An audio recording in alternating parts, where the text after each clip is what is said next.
पहाड़ों की ठंडी हवा, देवदार के जंगल और दूर तक फैली बर्फ से ढकी चोटियां। इन्हीं के बीच बसे छोटे से गांव का फलधार में रहता था एक लड़का गोपाल। उम्र मुश्किल से 10-11 साल। गोरा चेहरा, नीली सी चमकती आंखें और हमेशा मुस्कुराता हुआ चेहरा।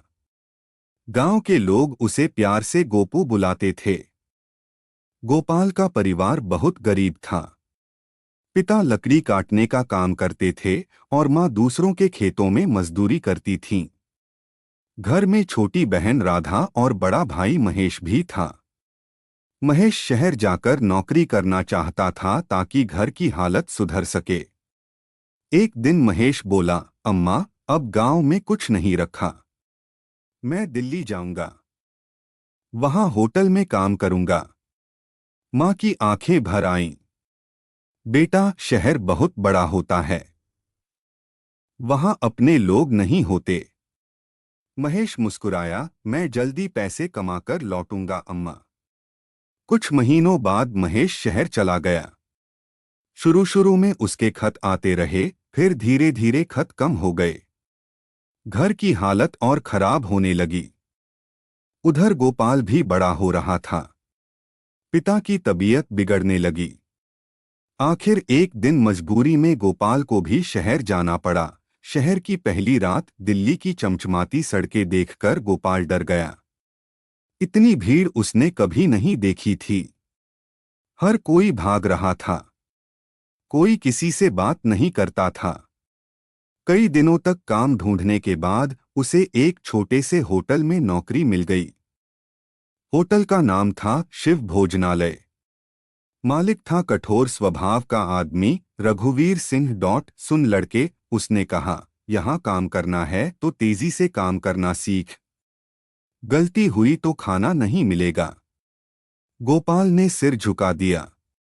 अब उसका दिन सुबह 5 बजे शुरू होता।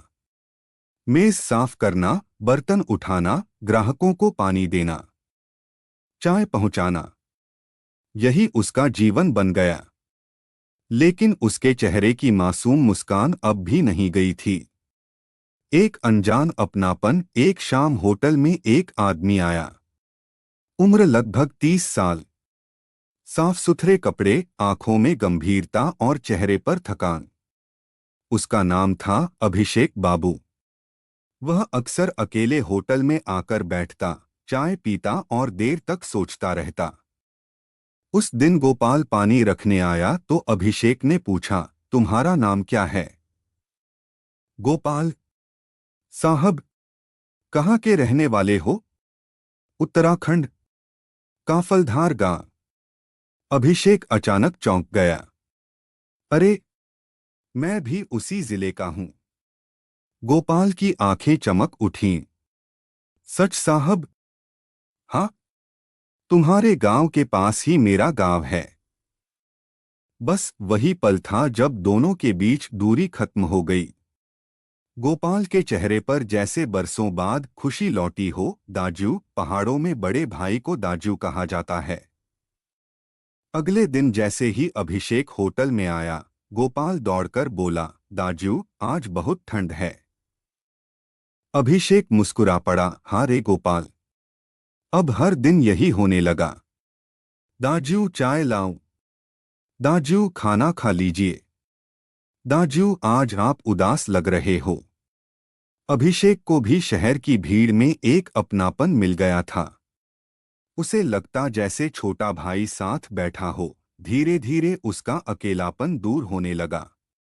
बीते दिनों की याद।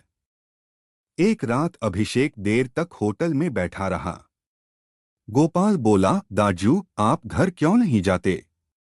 अभिषेक कुछ देर चुप रहा। फिर धीरे से बोला, घर। अब घर जैसा नहीं रहा। क्यों? पिताजी के जाने के बाद सब बदल गया।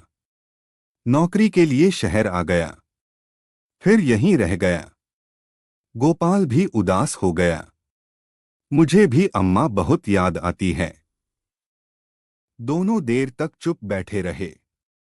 शहर की सच्चाई। कुछ दिनों बाद होटल में अभिषेक का दोस्त विक्रम आया। गोपाल हमेशा की तरह बोला, दाजू क्या लाऊं? विक्रम हंस पड़ा, अरे यह लड़का तुम्हें दाजू कहता है? अभिषेक अचानक असहज हो गया। उसे लगा लोग उसका मजाक उड़ाएंगे।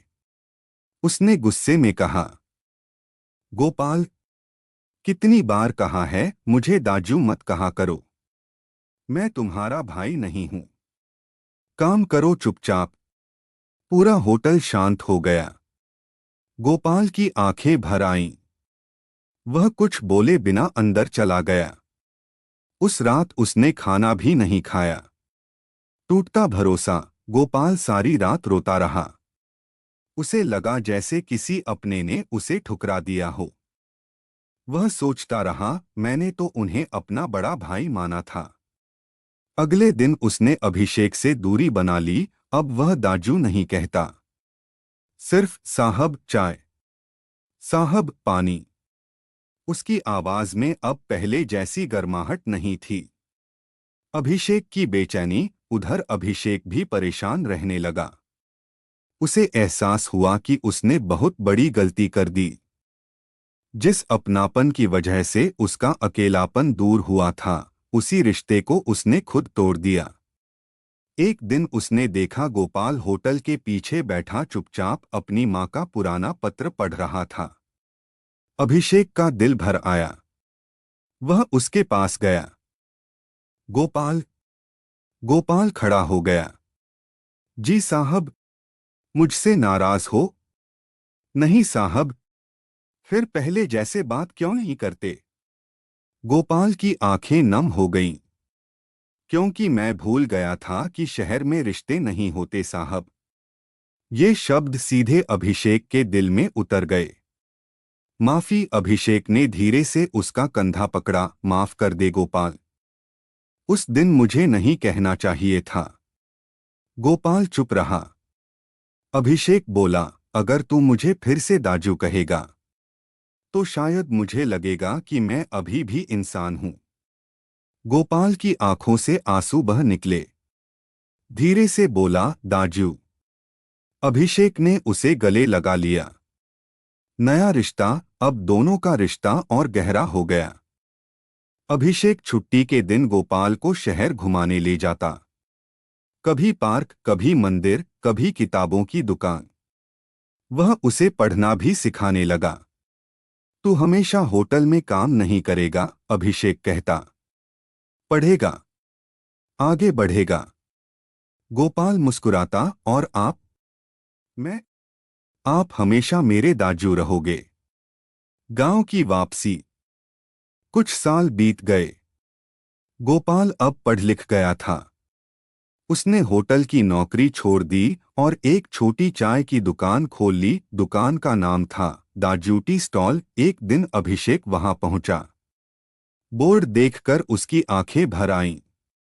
गोपाल मुस्कुराकर बोला, दाजू, आज चाय मैं खुद बनाऊंगा। अभिषेक ने पूछा, इतना बड़ा नाम क्यों रखा? गोपाल बोला, क्योंकि इस शहर में अगर कोई अपना मिला तो वो आप थे। दोनों चुपचाप बैठकर पहाड़ों की यादों में खो गए। बाहर बारिश हो रही थी, लेकिन उस छोटी सी दुकान के अंदर रिश्तों की गर्माहट थी, जो किसी भी ठंड से ज्यादा ताकतवर थी।